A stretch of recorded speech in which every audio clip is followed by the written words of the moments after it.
প্রিয় শিক্ষার্থী বন্ধুরা, আসসালামু আলাইকুম। প্রথমে শাহিম স্যারের পক্ষ থেকে সবাইকে স্বাগত।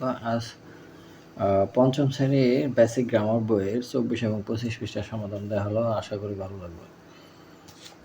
তো এখানে ইউনিট 9 পার্সন ব্যক্তি। ইংরেজি সেন্টেন্স গঠন করতে পার্সনের জ্ঞান থাকা প্রয়োজন। যে কোনো বাক্যে নাউন বা প্রোনাউনকে কেন্দ্র করে ভার্ব সম্পন্ন হয়, তা পার্সন মূলত নাউন বা প্রোনাউনের অন্তর্গত। এখন এখানে পার্সনের যে সংজ্ঞাটা আছে সেটা হচ্ছে এইটা, পার্সন ব্যক্তি বা পুরুষ। বিভিন্ন সেন্টেন্সে ভার্বের ভিন্ন ভিন্ন সাবজেক্টকে পার্সন বলে। ভার্বের ভিন্ন ভিন্ন সাবজেক্ট অর্থাৎ আমরা যদি একটা বাক্য খেয়াল করি তাহলে সহজ হবে।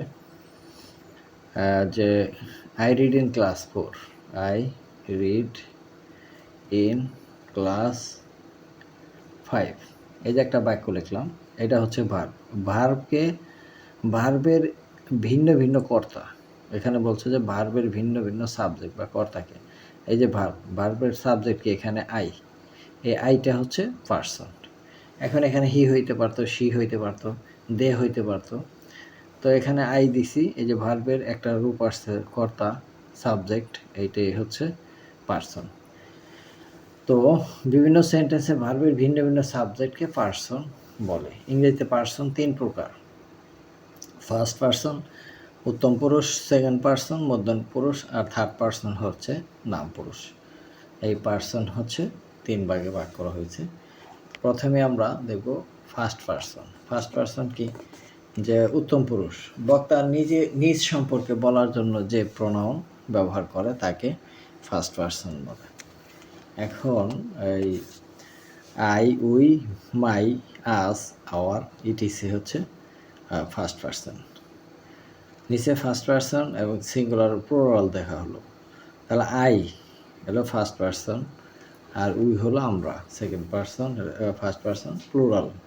মাই, মি, এটা আওয়ার, আস, এটা হচ্ছে বহু বচন ফার্স্ট পার্সন, আর এটা এক বচন ফার্স্ট পার্সন। এরপরে সেকেন্ড পার্সন আছে মধ্যম পুরুষ, বক্তা যার সাথে কথা বলে তার জন্য যে প্রোনাউন ব্যবহার করে তাকে সেকেন্ড পার্সন বা মধ্যম পুরুষ বলে। যেমন ইউ, ইয়োর্স, দো, ইটিসি। নিচে সেকেন্ড পার্সন এর সিঙ্গুলার ও প্লুরাল ফর্ম দেওয়া হলো। ইউ, ইউর, ইয়োর্স, দো, তুই, তোমরা, তুমি, তোমরা, তোমার, তোমাদের, আপনার, আপনাদের, তুই, তোরা। এইভাবে হলো সেকেন্ড পার্সন গেল। এখন হলো থার্ড পার্সন, নাম পুরুষ। বক্তা তৃতীয় কোনো ব্যক্তি বা বস্তু সম্পর্কে কথা বলতে গিয়ে তার জন্য যে নাউন বা প্রোনাউন ব্যবহার করে তাকে থার্ড পার্সন বা নাম পুরুষ বলে। যেমন he, she, they, Tamim, him, chair, earth, ETC, এগুলো হচ্ছে থার্ড পার্সন। নিচে থার্ড পার্সন সিঙ্গুলার এবং প্লুরাল দেওয়া হলো। He, they, she, him, her, his, her, আর দে, দেম, দেয়ার, তাদের। এগুলো হচ্ছে প্লুরাল ফর্ম থার্ড পার্সনের। তারপরে ওভারঅল আমরা একটা কথা বলতে পারি, সেটা হচ্ছে আমি তুমি ছাড়া ভবে আছে যারা সবই থার্ড পার্সন। অর্থাৎ আমি সম্পর্কিত সকল প্রোনাউন ফার্স্ট পার্সন, তুমি সম্পর্কিত সকল প্রোনাউন সেকেন্ড পার্সন, এবং আমি তুমি ব্যতীত পৃথিবীর যাবতীয় সকল নাউন বা প্রোনাউন থার্ড পার্সন। এটাই হচ্ছে চরম সত্য কথা। এখানে এক্সারসাইজ আছে, এক্সারসাইজে কিছু 2টা প্রশ্ন দেওয়া আছে। পার্সন কাকে বলে আমরা একটু আগে দেখাইছি যেটা, ওইটাই তোমরা সংজ্ঞা আকারে লিখে দিবে। আর পার্সন কত প্রকার? পার্সন হচ্ছে 3 প্রকার: first person, second person, third person. এইটা ওইখান থেকে লিখে নিবে তোমরা। তারপর 3 নম্বরের বাক্যগুলোতে কোনটিতে কোন পার্সন লিখো। তাহলে আমি সাইডে এখানে লিখে দিচ্ছি যে ইউ হচ্ছে সেকেন্ড পার্সন, আবার উই হচ্ছে first person.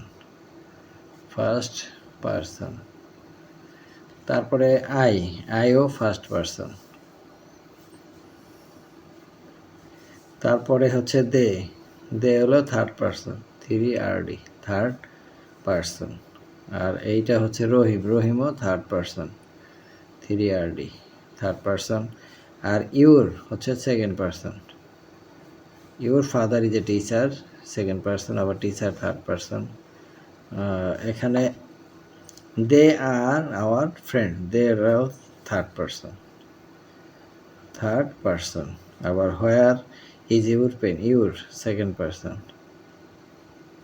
R Dhaka is a city, Dhaka এটা হলো থার্ড পারসন, জায়গার নাম। আর he is her brother, he third person, এইটাও থার্ড পারসন। তারপর ইউ আর মাই ব্রাদার, ইউটা হচ্ছে সেকেন্ড পারসন। তারপর হলো শামীম, নাম, এটা হচ্ছে থার্ড পারসন। তো শিক্ষার্থী বন্ধু, আজ এ পর্যন্তই। দেখাবে পরবর্তী পৃষ্ঠার ভিডিও নিয়ে। সে পর্যন্ত সবাই সুস্থ থাকবে। ধন্যবাদ সবাইকে।